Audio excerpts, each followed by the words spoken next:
My name's Laura, and I'm the younger of two sisters in what you might call a blended family. But blended implies some kind of harmony, and let me tell you, there wasn't much of that growing up. My mom had been married before, to some guy who died when my half-sister was 5. Then she met my dad, they got hitched, and pop. Out I came a year later. Sounds like a neat little package, right? Wrong. See, my mom had this house she inherited from her first husband. Nice place, nothing too fancy. She also owned a sewing factory. After she and my dad tied the knot, she asked him to help run the business. They made a good team, I'll give him that. Dad handled the money stuff, Mom took care of making things and dealing with people. They doubled the company's profits in no time. I remember overhearing them talk about the future once when I was little. They were in the kitchen, thinking I was asleep. I hope the girls will take over someday, Mom said. Keep it in the family, you know? Dad agreed. That'd be great. Laura's got a good eye for design already. And Sarah's sharp with numbers. Little did they know, Sarah had other ideas. My dear half-sister never let me forget that everything, the house, the business, even the damn spoons we ate with, belonged to her and Mom. This is my house, she'd say, blocking the door to her room. You're just living in it, 'cause your dad mooches off Mom. I was too young to understand why she was so mean. I just wanted to play with her cool toys or borrow a pencil to draw. But every time I touched something, she'd snatch it away. That's mine, she'd screech. My real dad bought it before he died. You can't have it. Mom tried to stop her. Sarah, honey, that's not nice. Laura's your sister. Half-sister, Sarah would spit back. And she gets everything. It's not fair. Dad never said much during these fights. He'd just pat my head and tell me to ignore her. But how could I? She made my life hell. One day, I found some colored pencils in the living room. I was so excited, finally, I could draw the beautiful dresses I saw in my head. I started sketching, lost in my own little world. Then Sarah stormed in. Those are mine, she yelled, grabbing the pencils. Before I could stop her, she tore up my drawings. I ran to Mom, sobbing. She hugged me tight and marched over to Sarah's room. That's enough, I heard her shout. You will not treat your sister this way. But nothing changed. Sarah kept finding ways to remind me I didn't belong. And as we got older, it only got worse. As we grew older, my parents tried their best to keep the peace. They'd buy us the same clothes, give us equal gifts on holidays. But it was never enough for Sarah. Laura's sweater is softer, she'd complain. Or, her necklace has more jewels. You always give her the best stuff. It didn't matter that it wasn't true. In Sarah's mind, I was the favorite, the interloper stealing her rightful place. When I was about 10, my parents decided to sell the old house and buy a bigger one. I remember the day we moved in, how excited I was to have my own room. This is amazing, I squealed, twirling around the empty space. Sarah appeared in the doorway, her face dark. Don't get too comfortable. This house belongs to me and Mom. You're just a guest here. I felt my stomach drop. Even in this new place, nothing had changed. Later that night, I heard Mom and Dad talking in hushed tones. I don't know what to do anymore, Mom sighed. I've tried everything with Sarah. Maybe we should take her to see someone, Dad suggested. A therapist or counselor? Mom agreed, and soon Sarah was going to weekly sessions. But if anything, it only made her more resentful. Oh, so now I'm crazy, she spat one day after a particularly rough appointment. You just want to fix me so precious Laura can have a perfect life. I wanted to scream that my life was far from perfect with her in it, but I kept my mouth shut. It never did any good to argue with Sarah. As the years went by, Sarah's victim complex only grew. Everything was someone else's fault, usually mine. She'd complain endlessly about how unfair her life was, how no one understood her. You're all against me, she'd say. You owe me for everything I've been through. I started avoiding her as much as possible, staying in my room or at friends' houses. Anything to escape the constant drama. When Sarah finally graduated high school and left for college in another city, it felt like the whole house breathed a collective sigh of relief. Maybe some time away will do her good, Mom said hopefully. For the first time in years, I felt like I could relax in my own home. No more walking on eggshells, no more surprise attacks of Sarah's jealousy. Those 4 years while Sarah was away at college were the happiest of my young life. I threw myself into my studies, especially art and design. I'd spend hours sketching clothes, dreaming up new styles. Mom noticed my passion and started bringing home scraps of fabric from the factory for me to play with. "You've got a real talent, Laura," she'd say, admiring my creations. For once, I felt seen for who I was, not just as Sarah's annoying little sister. I started to imagine a future where I could use my skills, maybe even in the family business.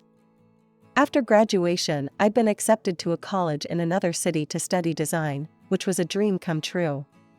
The night before I left for college, Mom and Dad sat me down for a talk.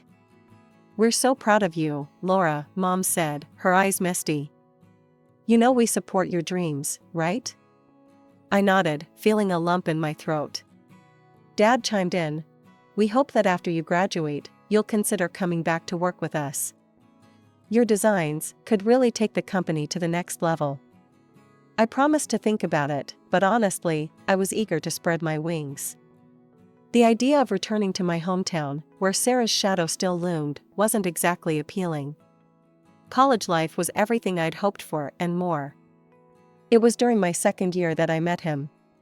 Jason. He was a few years older, working on his master's in business. We bumped into each other at a campus coffee shop, quite literally. I spilled my latte all over his shirt. We got to talking, and before I knew it, hours had passed. Jason was funny, smart, and actually listened when I talked about my designs. We started dating soon after.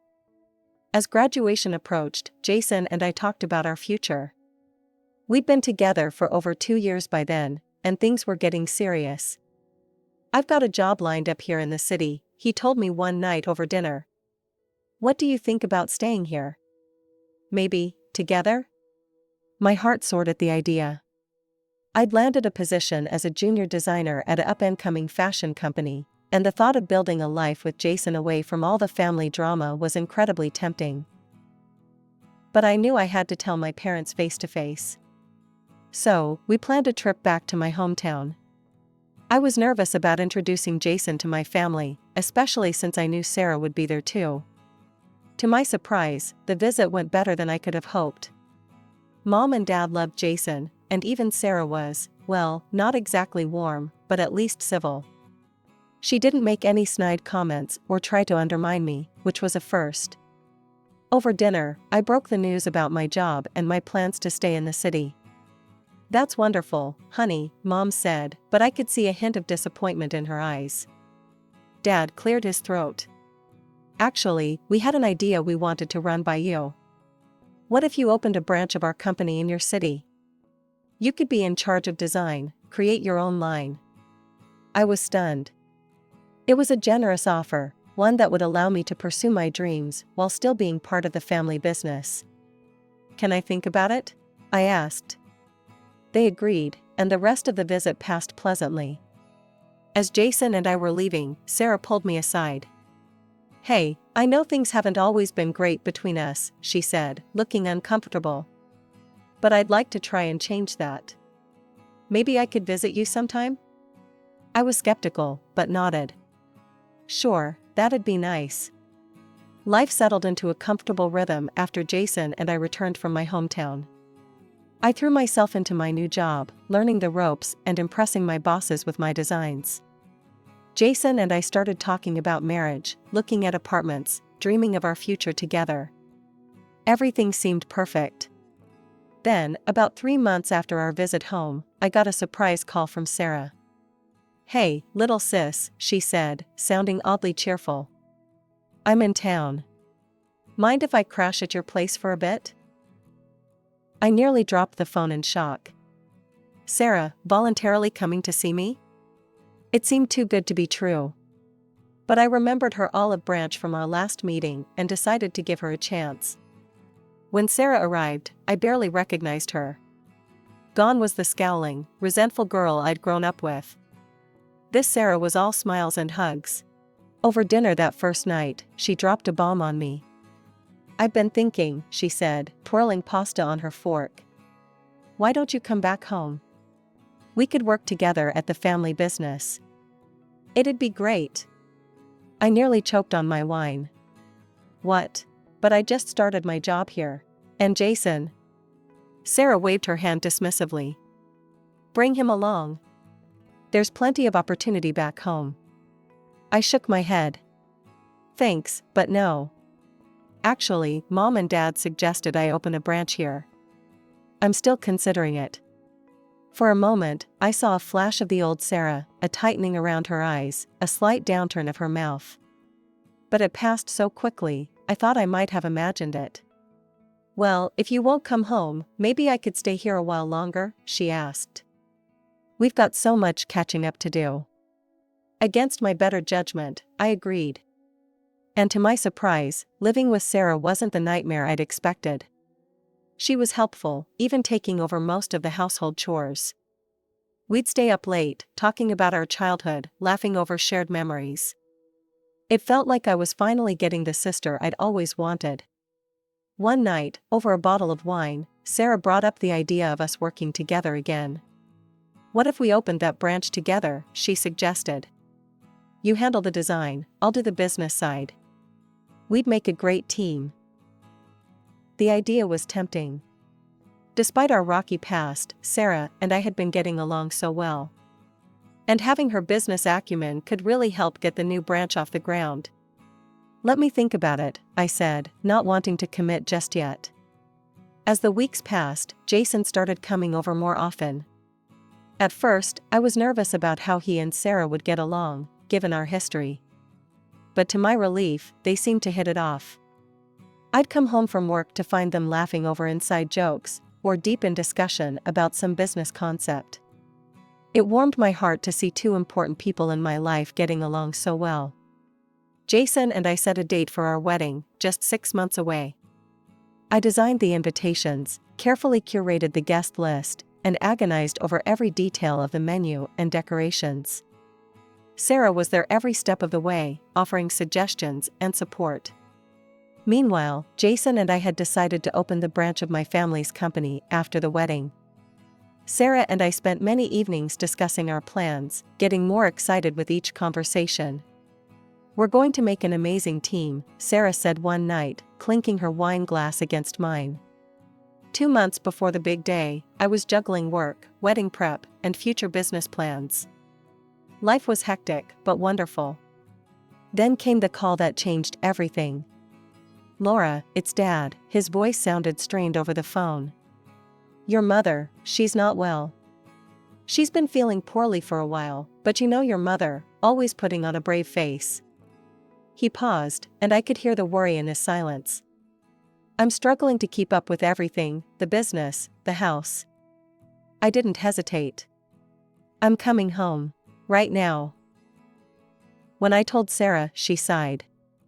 "I wish I could come with you, but I've got some important meetings I can't reschedule." I was surprised by her reluctance, but didn't push it. "It's okay. I'll keep you updated." The situation at home was worse than I'd imagined. Mom looked pale and fragile, nothing like the vibrant woman I remembered. The doctor's diagnosis was devastating, a tumor, requiring immediate surgery. I threw myself into action, taking over household chores, helping Dad with the business where I could, and most importantly, being there for Mom. I arranged to work remotely, squeezing in design work between hospital visits and home care. The days blurred together in a haze of worry and exhaustion. But finally, there was good news: the surgery was successful, and Mom was recovering well. Through it all, I tried to stay connected with Jason. We'd video chat daily at first, his face a comforting presence on my screen. "How's your mom doing?" he'd ask, his brow furrowed with concern. "Better today," I'd reply, forcing a smile. How are things there? Is Sarah behaving herself? He'd laugh and assure me everything was fine, but as the days passed, our conversations grew shorter and less frequent. I told myself it was just the stress of the situation, that things would go back to normal once I returned home. But a month into my stay, the video calls stopped altogether. My messages went unanswered. The silence was deafening. The gnawing worry in my gut wouldn't let up. After days of unanswered calls and messages, I couldn't take it anymore.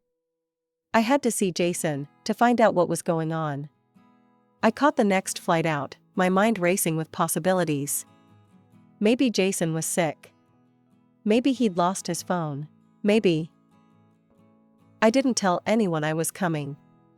Some part of me wanted to surprise Jason, to see his face light up when he saw me.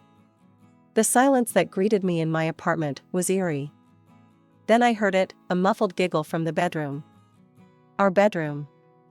I wish I could say I hesitated, that I didn't barge in like some crazed person. But I did. And what I saw, God, I'll never forget it. Jason and Sarah. In our bed, naked and entwined. For a moment, the world stopped. I couldn't breathe, couldn't think. Then reality came crashing down. What the hell? I screamed, my voice breaking. They jumped apart, but neither looked particularly ashamed. If anything, they looked relieved. Laura, Sarah said, wrapping the sheet around herself. We didn't expect you back so soon. I couldn't believe what I was hearing. You didn't expect? Are you kidding me? That's all you have to say? Jason at least had the decency to look uncomfortable. Sarah stood up, still clutching the sheet. Look, sis, these things happen. Jason and we're in love. I felt like I'd been punched in the gut. In love? You've known each other for what, a few months? Sometimes you just know, Jason said, reaching for Sarah's hand. We didn't mean for this to happen, but... But what? I interrupted. You just accidentally fell into bed together? Sarah smiled sweetly. Laura, you should be happy for us. In fact, we were hoping you'd understand. Maybe even, let us use your wedding plans? I stared at her, uncomprehending. What? Well, everything's already paid for, she explained, as if talking to a child. It seems a shame to waste it. We could celebrate our engagement instead. I don't remember leaving the apartment. I don't remember the trip back to my parents' house. I just remember collapsing into my childhood bed, sobbing until I had no tears left. Mom and Dad found me like that. They didn't push, just sat with me until I was ready to talk. When I finally told them everything, Dad's face turned red with anger. Mom just looked sad. I'll call her, Dad said, reaching for his phone. This ends now. The conversation was short and brutal. I could hear Sarah's voice, shrill and defensive, through the speaker. Of course you're taking her side, she yelled. You always have. Well, guess what? For once, I'm the one who got chosen. How does it feel, Laura? Dad's voice was cold. Sarah, if you go through with this, you're no longer part of this family. Do you understand? There was a pause, then Sarah's voice, dripping with venom, fine. I don't need you anyway. I've got Jason now. The line went dead. Mom pulled me into a hug, her still fragile body shaking with sobs. I'm so sorry, sweetheart, she whispered. I'm so sorry. I clung to her, feeling like a little girl again. But I wasn't a little girl anymore. I was a woman who'd just had her heart ripped out by the two people she should have been able to trust most in the world. The days following the revelation of Sarah and Jason's betrayal passed in a blur. One moment, I'd be curled up in bed, unable to face the world. The next, I'd be researching lawyers, ready to sue them for every penny I'd spent on the wedding. It was during one of these angry research sessions that my phone rang. An unknown number. Hello? I answered warily. Laura? It's Margaret, Jason's mother. I nearly hung up, but something in her voice stopped me. She sounded devastated. I don't know what to say, Margaret continued. We're so sorry, dear. So very sorry. I listened in stunned silence as she poured out her heart. How shocked and disappointed they were in Jason. How they'd always thought of me as a daughter. How they couldn't believe Sarah could do this to her own sister. We want to make this right, Margaret said finally. We know it won't fix everything, but we'd like to reimburse you for all the wedding expenses. True to their word, a check arrived a few days later, covering every last expense. It was a weight off my shoulders I hadn't even realized I was carrying. As the date of what would have been my wedding approached, I made a decision. I couldn't go back to the city, not yet. There were too many memories, too much pain. Would it be okay if I stayed here for a while? I asked Mom and Dad over dinner one night. Maybe work for the company? They exchanged a look, then Dad smiled. We were hoping you'd say that. We could use your talents, especially in design. And just like that, I had a new direction. I threw myself into work with a fervor that surprised even me. Every sketch, every design, was a middle finger to Sarah and Jason. Look what you gave up, I thought bitterly. Look what you lost. The day of Sarah and Jason's wedding came and went. We didn't attend, of course. I spent the day locked in my office, working on a new line of youth clothing I'd been dreaming up. Months passed. My design started gaining traction. The youth line was a hit, bringing in a whole new demographic of customers. Within a year, I'd helped increase the company's turnover by $1 million. Sarah and Jason? They were dead to me. I didn't think about them, didn't wonder what they were doing or if they were happy. They'd made their choice, and I'd made mine. 3 years passed in a blur of fabric swatches, design meetings, and growing success. I'd thrown myself into work, using my pain as fuel to drive our family business to new heights. Our company had become a major player in the fashion industry, and I'd made a name for myself as an innovative designer. One balmy summer evening, I was having dinner with Mom and Dad at their place. We were laughing over some silly memory when the doorbell rang. Dad frowned. Are we expecting anyone? I shook my head, a strange feeling of unease settling in my stomach. Mom went to answer the door, and suddenly the air was filled with a voice I hadn't heard in years. Well, look at this cozy family dinner, Sarah sneered, pushing past Mom into the dining room. Glad to see you're all doing so well without me.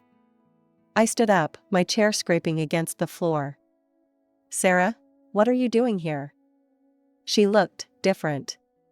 Haggard, angry, with dark circles under her eyes. Oh, just thought I'd drop by, see how the other half lives, she spat. Especially now that I'm newly single. Dad's eyes narrowed. What happened to Jason?